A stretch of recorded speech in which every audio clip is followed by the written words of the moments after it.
మీ ఎలాంటి వ్యాపార ప్రకటనలకైనా వెంటనే మా ఛానల్ సంప్రదించండి. అందరికీ నమస్కారం. నేను శిరీష. ఈరోజు మనతో పాటు ఉన్నారు ప్రముఖ ఆధ్యాత్మికవేత్త, astrologer professor doctor Mullapudi Satyanarayana Murthy గారు. గురుగారితో మాట్లాడదాం.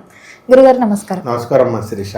గురుగారు, ఏలినాటి శని ప్రభావం ముఖ్యంగా ఈ ధనుసు రాశి వారికి ఎప్పటి నుంచి ప్రారంభం అవుతుంది? ప్రారంభమైన తర్వాత ఎలాంటి జాగ్రత్తలు తీసుకోమంటారు తెలియజేయండి గురుగారు.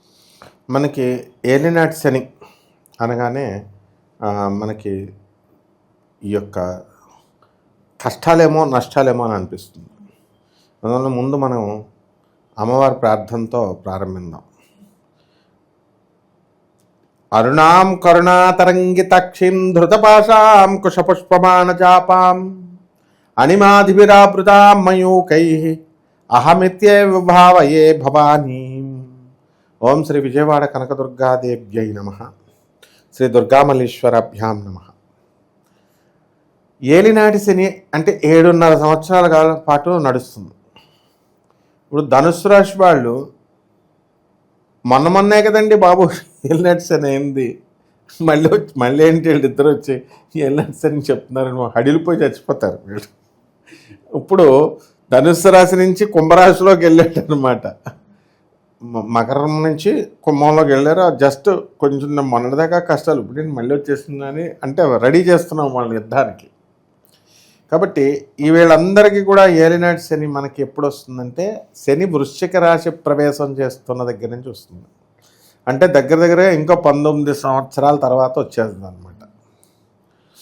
వీళ్ళకి ఎప్పుడంటే 2041 ఆగస్టు నెలలో మనకి ఈ యొక్క ఏలినాటి శని జరుగుద్ది వృశ్చిక రాశిలోకి. అప్పుడు ఏలినాటి శని ప్రారంభమైపోయేసరికి మన వాళ్ళంతా కూడా ధనుసు రాశి వాళ్ళు అప్పటి వరకు లాసుల్లో ఉన్నటువంటి వాళ్ళంతా కూడా వాళ్ళు కాస్త పికప్ చేసుకుంటూ వస్తున్నారు. లాస్ట్ టైం ఏలినాటి శని వచ్చినప్పుడు బుద్ధి వచ్చింది వాళ్ళకి, చెప్తే వినకుండా బ్రోకర్ల దగ్గర వాళ్ళ దగ్గర కొనుక్కున్నటువంటి స్థలాలు మళ్ళీ డబల్ రిజిస్ట్రేషన్ అని గుండాల దగ్గరతోని ఇలా ఏడిపించడం, ఇలాగ కోర్టుల్లో పడడం, ఇలాంటి చికాకులతో వాళ్ళంతా కూడా సతమతమైపోయి ఉన్నారు. అలాంటి వాళ్ళంతా కూడా ఇప్పుడు కాస్త ఒక దారికి వచ్చేస్తారు. అనుభవం వచ్చింది కదా. అలాగే ఈ ఏలినాటి శని సమయంలో ఆరోగ్యాలు చాలా జాగ్రత్తగా చూసుకోవాలి. నేను చాలా బలంగా ఉన్నానని తెల్లవారుజామున లేచిపోవడాలు యూట్యూబ్లో చెప్తున్నారు. సూర్యుడి కంటే ముందు నిద్ర లేచిపోయి చన్నీళ్ళు చేసుకొని పూజలు పునస్కారాలు సూర్యుడు వచ్చే లోపల మీద అయిపోవాలని. అలా కనుక రోగిష్టోళ్ళు కానీ రోగాలతో బాధలు పడేవాళ్ళు, బీపీలు ఉన్నవాళ్ళు, ముసలి వాళ్ళు కనుక చేస్తే సూర్యుడు సంగతి ఎలాగోగానే ముందు వెళ్ళిపోతారు. ఆ యూట్యూబ్లో పండితులు వాళ్ళు బాగానే ఉంటారు వాళ్ళంతా. కాబట్టి ఇలాంటివి చేయకూడదు. వాళ్ళు చెప్పినా సరే దాన్ని ప్రాక్టికల్గా మన ఆరోగ్యం ఎలా పర్మిట్ చేస్తుంది ఆ టైం సూర్యుడు ఎక్కడికి పోవడం. 7ంటికి చేసినా పూచే. వీళ్ళు చెప్పారు, వీళ్ళే చేయరు అసలు. ఇది చెప్పేటటువంటి యూట్యూబ్లో 3 గంటలకు లేచి చేసేయాలంటే పిచ్చి జనం అంతా లేచి చేస్తున్నారు. గృహప్రవేశాలకి నాకు కూడా అలాగే పెడతారు ముహూర్తాలు. 2ంటికి వచ్చి చేసేయాలి అన్నాడు ఒకడు. నన్ను పిల్లికర్ చేసింది, కుక్కర్ చేసింది దారిలో వెళ్తుంటే. ఇంట్లో 2 వరకు పడుకుంటే ఒక రోజున పిల్లొచ్చి గీరేసింది. బయటకు వెళ్తే 2 గంటలకి 2:30కి వెళ్తే కుక్క కరవా ఇవి జరుగుతాయి. కాబట్టి ఈ యొక్క ఏలినాటి శని సమయంలో రామకృష్ణ శర్మ అని ఒక బ్రాహ్మణ్ నాకు చిన్నప్పటి నుంచి తెలుసు. ఆయన భార్య అక్కడే కోకటపల్లి 4th ఫేజ్లో ఉండేవారు. చిన్నప్పుడు నేను స్కూల్ డేస్ అప్పుడు బాబాయ్ అంటూ ఒక అంకుల్ అనేవాడిని, ఒక పూజారి గారిని. వాళ్ళ ఇంటికి రామకృష్ణ శర్మ మహాలక్ష్మి దంపతులు వచ్చేవారు. ఇప్పుడు ఆయన పెద్ద ఆయన అయిపోయాడు, ముసలాయన పాపం. వీళ్ళు ఇక్కడ హైదరాబాద్లో సెటిల్ అయ్యారు. వీళ్ళని చూద్దామని వచ్చాడు. వస్తే తిన్నగా ఉండొచ్చు కదా వీళ్ళ గృహప్రవేశాలకు వెళ్ళేవాళ్ళు. ఏదో గృహప్రవేశం ఆర్డర్ వచ్చింది, నువ్వు కూడా వస్తే బాగుంటుంది అంటే ముహూర్తం 8ంటికంటే తెల్లవారుజాము 3ంటికంటే నేను అన్నాను వెళ్ళొద్దు, తెల్లవారుజాము ముహూర్తాలు రద్దు. 2 గంటలకి 3 గంటలకి ఈ పంతుళ్ళకి తిన్నంగా లేకుండా పెడతారు. అవన్నీ మ్యాజిక్స్ చేస్తారు. అంటే ఆ టైంలో చేసేస్తే ఏదో బ్రహ్మదేవుడు వచ్చేస్తాడు, వరాలు ఇచ్చేస్తాడు అన్నట్టు. వెళ్ళొద్దంటే వెళ్ళాడు ఆయన. బైక్ మీద ఇద్దరు కలిసి వెళ్ళారు. ఇలా టర్నింగ్ తిరుగుతున్నారు, కారు వచ్చి గుద్దేసింది. ఇద్దరు కాళ్ళు పోయినాయి. తీసుకెళ్ళినాడు కంటే పోనీ వీడు ఒప్పుకున్నాడు కాబట్టి వీడి సంగతి దేవుడే రామకృష్ణ శర్మ. మా బాబాయ్ అనేవాడిని నేను హాస్పిటల్లో ఉన్నాడు కదా అని చిన్నప్పటి నుంచి మమ్మల్ని చూసుకున్నాడు కదా ముద్దుగా అనుకుని వెళితే తాడు కట్టేలాగా పైకి ఎలాడదీస్తున్నారు. ఒరే సత్యనారాయణ నువ్వు చెప్పినా వెళ్ళాను రా, వీడు తీసుకెళ్ళాడు నన్ను, ఏదో 4,000 వస్తాయి కదా అని వెళ్ళాను, ఇదిగో కాలు ఫ్రాక్చర్ అయిందిరా, మొత్తం ఎవడ పెట్టాడు, వీడే పెట్టాడు రా, ఇది దొంగమండా కొడుకు అన్నాడు. అలాగా మనము తెల్లవారుజాములు అర్ధరాత్రి ముహూర్తాలు బ్రాహ్మణులు పెట్టేటటువంటి మ్యాజిక్లు ఇవి. వాళ్ళకి ఖాళీ లేకపోతే పెట్టేస్తారు. వాళ్ళే ఆ ఎల్నట్స్ అని అనమాట, శనిగాళ్ళు అంటారు వాళ్ళని. ఇలాంటి ముహూర్తాలు పెట్టేవాళ్ళు, ఆ బ్రాహ్మణులు అందరినీ కాదు. ఇక్కడ కరెక్షన్ చూసుకోవాలి జనం మళ్ళీ. అయితే ఈ ఎల్నట్స్లో ఏమవుతుందంటే 2041 సంవత్సరం నుంచి స్టార్ట్ అయిపోయి 2.5 సంవత్సరాల పాటు డబ్బులు ఖర్చులు అనవసరంగా, ఇదిగో నేను చెప్పినట్టు హాస్పిటల్ ఖర్చులు, తర్వాత తిండి ఖర్చులు. కరోనా టైంలో మొత్తం కోట్లందరూ చచ్చిపోయారు ఇంచుమించు, చాలామంది పాపం, ఎక్కువ మంది వాళ్ళే చచ్చిపోయారు. ఎందుకంటే బజ్జీలు తినేవారంటే తొందరగా అటాక్ అయిపోయింది. ఆ బజ్జీల వల్ల వచ్చింది గొడవ ఇదంతా. సో ఆ రకంగా వాళ్ళు తిన్న బజ్జీల సంగతి దేవుడు ఎరుగు. 45 లక్షలు కట్టి పోనీ ఆడన్నా బతికారంటే పైకి పోయారు అంతా. సో ఈ రకంగా మనం ఏం చేయాలంటే ఈ ఫస్ట్ ఫేజ్లో అనవసరమైన ఖర్చులు. నెక్స్ట్ 2044 వచ్చేసరికి మనకి ఈ యొక్క శని మనకి ధనుసు రాశిలోకి వస్తాడు, జన్మరాశిలోకి. జన్మరాశిలోకి వచ్చినప్పుడు బ్రహ్మాండంగా ఉంటుంది మనకి. కొంచెం కాళ్ళు చేతులు జాగ్రత్తగా చూసుకోవాలా. శోభన్ బాబు గారు చూడు బాత్రూంలో జారిపోయి చచ్చిపోయారన్నారు ఎనర్సీని. అలాగే సంగీత అని పంజాగుట్లో ఒక ఆవిడ ఉండేదన్నమాట, బాత్రూంలోకి వెళ్ళి జారిపోయాడు, చచ్చిపోతారు. ఎంతోమందిని చూస్తాం మనం. ఇదంతా ఎల్నట్స్ అని ప్రభావం, ఎముకలు విరిగిపోవడము.